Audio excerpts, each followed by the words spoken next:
हो ज्ञानी ज्ञान के दाता, मुनि गुरुवर को करके प्रणाम गाऊं मैं, ध्याऊं मैं सुबह शाम।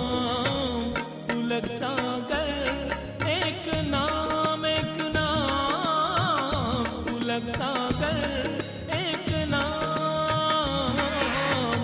गुरु तुम हो ज्ञानी ज्ञान के दाता, मुनि गुरुवर को करके प्रणाम। राम तपस्याओं की तपस्या बन गए, राम आदर्शों के आदर्श बन गए, राम उदाहरणों के उदाहरण बन गए। ऐसा चरित्र श्री राम का कितना प्यारा शब्द है राम, बड़ा सुकून देता है। थक जाओ ना तो बोलना राम, थकान दूर हो जाती है मेरे भाई। हमारी किसान महिलाएं जब खेत में काम करती हैं ना, थक जाती हैं तो रोटी और पानी नहीं, राम शब्द मुंह से निकालती हैं। राम आरामदायक है, राम कहो आराम मिलेगा। राम शब्द वो शब्द है कि यदि किसी को खुशी मिलती है तो आदमी कहता है राम इतना मिल गया मुझे, और दुख मिलता है तो आदमी कहता है हे राम ये दुख मिला मुझे। और कोई गलत काम करता है तो हम कहते राम राम राम तो ऐसा काम कर दिया, तो वहां भी राम आ जाते हैं। और पैदा होता है तो राम, और दुनिया से जाता है तो राम नाम सत्य है। जन्म से लेकर मृत्यु तक कोई नाम याद आता है तो केवल राम का नाम याद आता है। अच्छा काम हो तो राम खड़े हैं, खुशियां मिले तो राम खड़े हैं, गलत काम हो तो राम खड़े हैं। ध्यान, राम से रहित कौन है। बड़े प्यारे शब्द हैं, राम बोलते ही जुबान मीठी हो जाती है मेरे भाई। राम सुनते ही हृदय झंकृत हो जाया करता है। राम शब्द विचार तो करो, आज महावीर और राम, ये मत सोचना कि राम के उपासक केवल वैष्णव हैं, राम के उपासक केवल हिंदू हैं। राम के उपासक ऐसा कौन सा धर्म है जो राम को नहीं मानता हो। वो जिह्वा जिह्वाई नहीं है जिसमें राम शब्द ना निकलता हो। ध्यान रखिए, जैनों को देखो,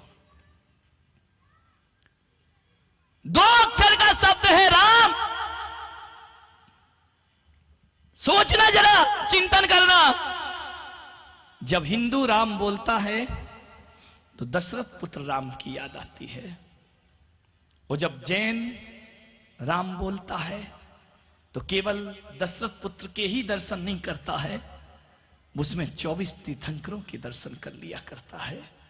क्योंकि जैनों के 24 तीर्थंकर में पहले तीर्थंकर ऋषभ देव हैं, और अंतिम महावीर तो ऋषभ का रा और महावीर का मां दोनों मिल जाएं तो राम हो जाया करते हैं।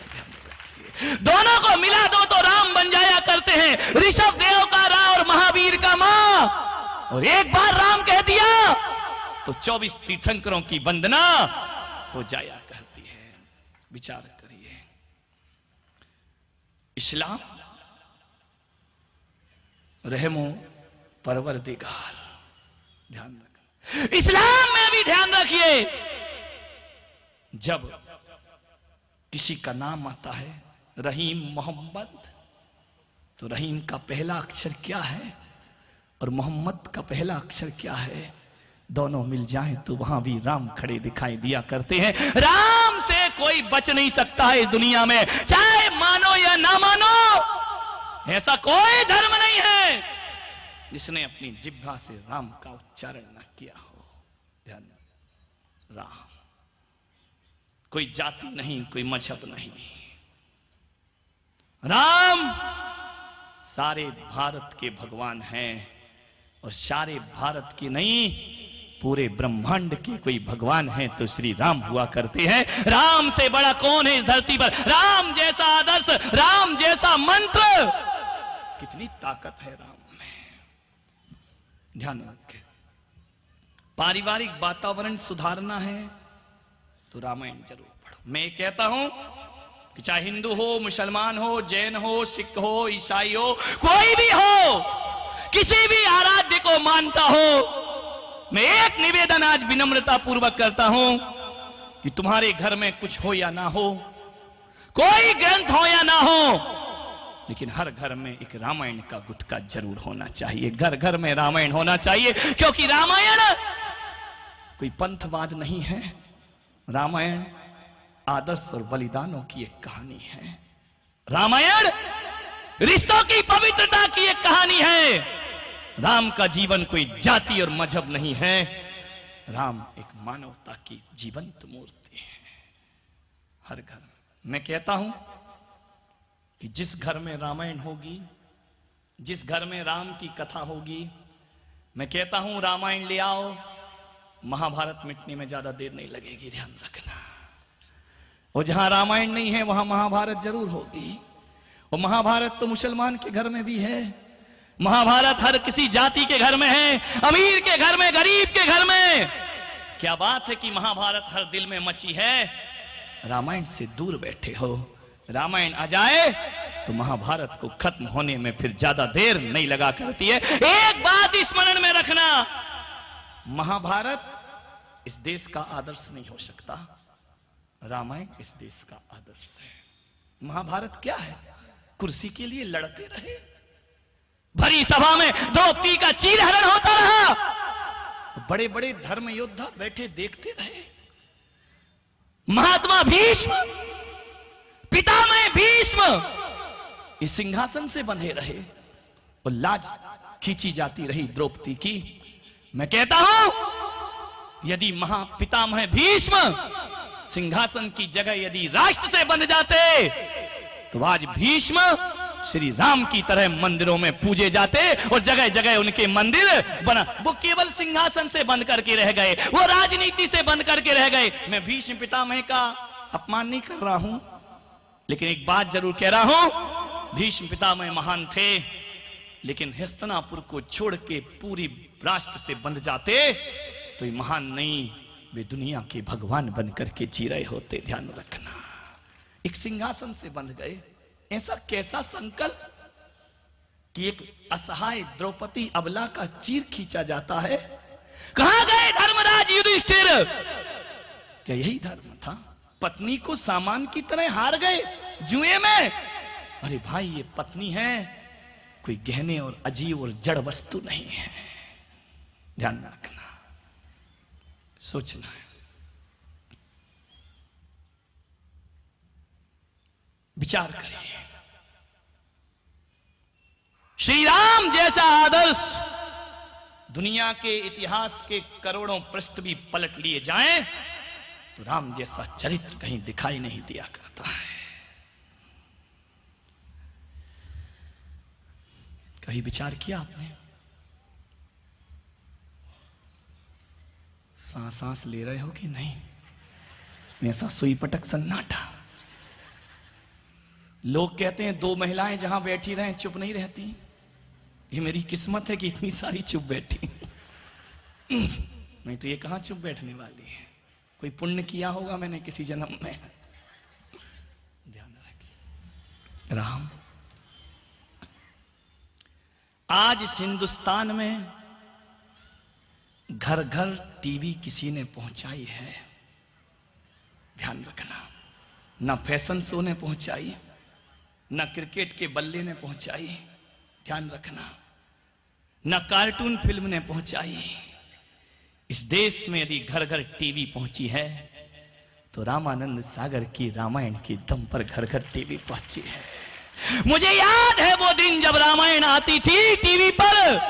सबसे पहले रामायण जब आई इस धरती पर और टीवी पर जब रामायण दिखाई गई ना, तो मुझे मालूम है फ्लाइटों की उड़ान ने अपना समय बदल दिया कि रामायण आने वाली है। विचार करो, अरे बिना कर्फ्यू लगाए कर्फ्यू लग जाता था शहरों में, बाजारों में, दुकानों में। किसान खेत जाना समय बदल लिया उनने कि नहीं, आज रामायण आएगी। और पहली बार लोगों को लगा कि रविवार की छुट्टी बहुत सार्थक होती है यदि टीवी पर रामायण आ जाया करती है। ध्यान रखिए, रामायण वो चरित्र है।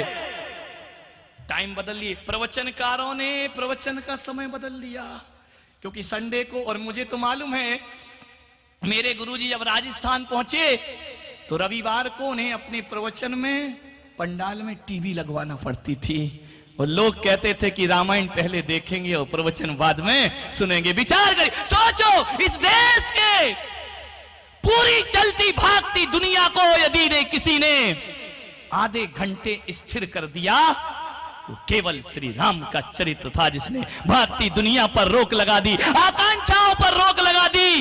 ये राम का चरित्र। ध्यान रखिए, एक रामायण की कहानी इस भागती दुनिया को रोक देती है। ध्यान रखना, राम ही ऐसे हैं जिस देश का कायाकल्प करेंगे, बाकी दुनिया में किसी की भी ताकत। ये बात अलग है कि राम की जगह रामदेव शुरू है। ध्यान रखिए, विचार करो, या तो राम ने दुनिया को हिलाया या रामदेव ने हिला दिया। विचार करिए, एक रामायण ने, और मैं तो कहता हूं कि दुनिया के अभी तक के जितने सीरियल आए हैं जब से टीवी का आविष्कार हुआ है, और आज की डेट तक जितने भी सीरियल आए हों उन सबको एक पलड़े पर रख देना और रामायण को एक पलड़े पर रख देना। रामायण से भारी कोई सीरियल इस धरती पर। और मुझे तो मालूम है कि जब मैं छोटा था, जब रामायण आई थी, कि कौन सी क्लास पढ़, अच्छा तुम नहीं थे,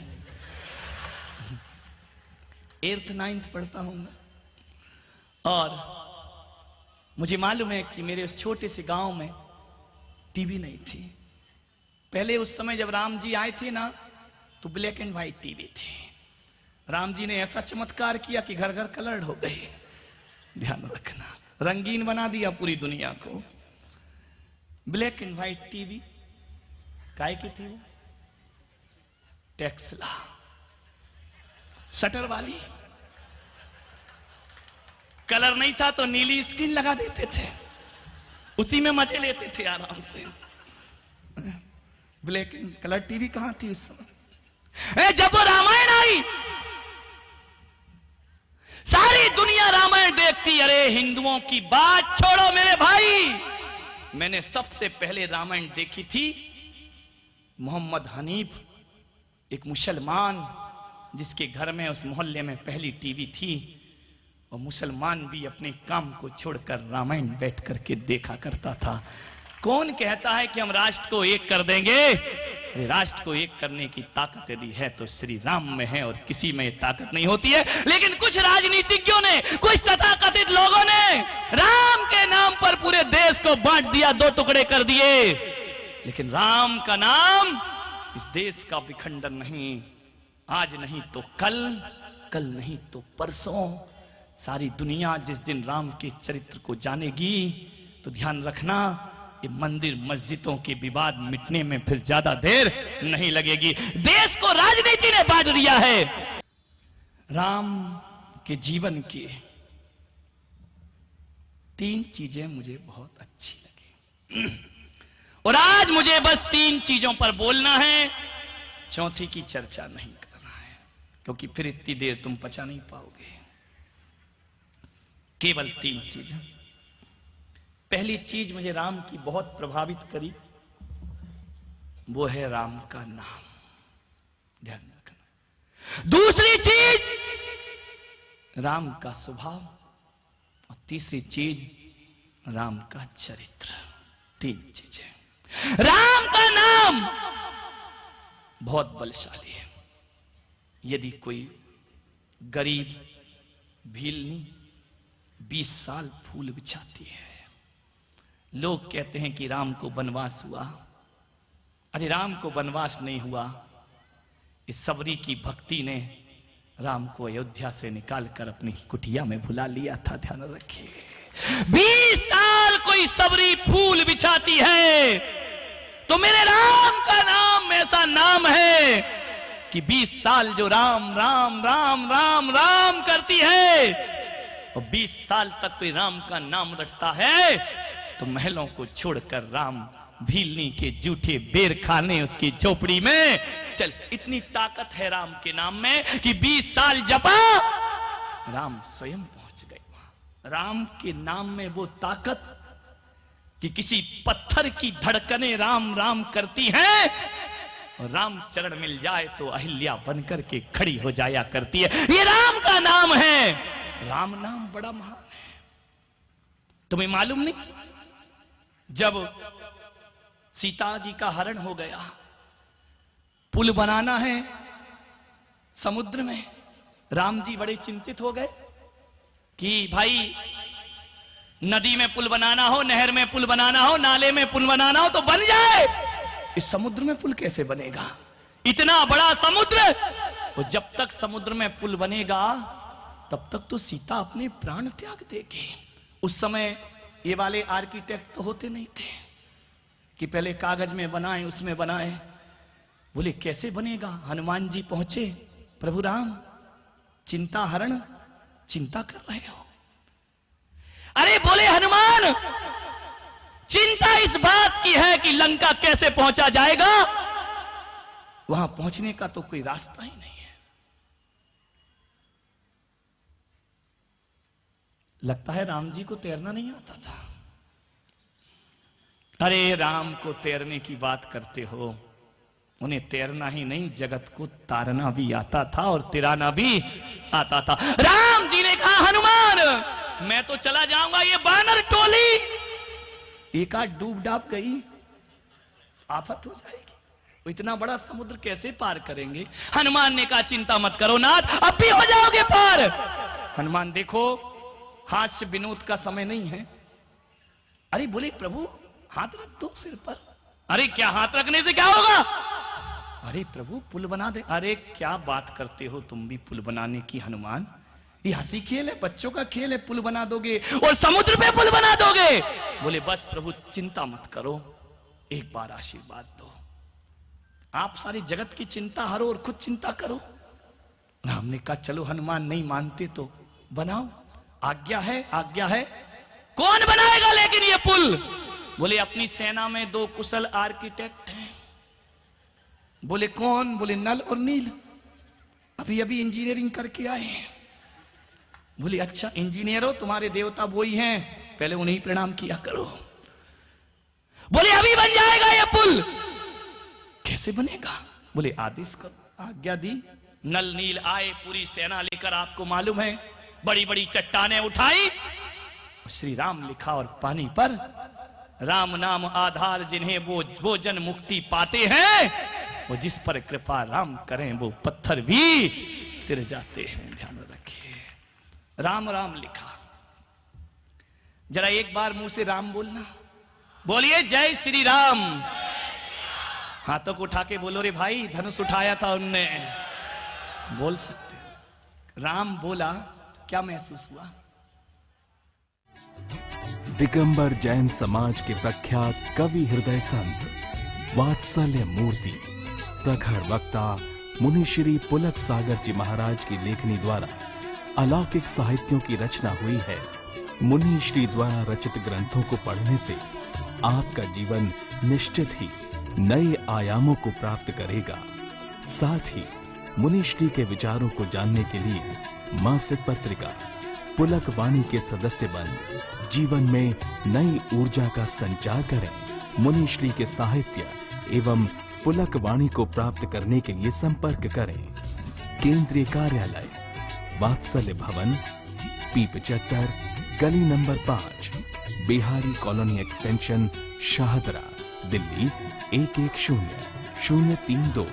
मोबाइल 919810900699।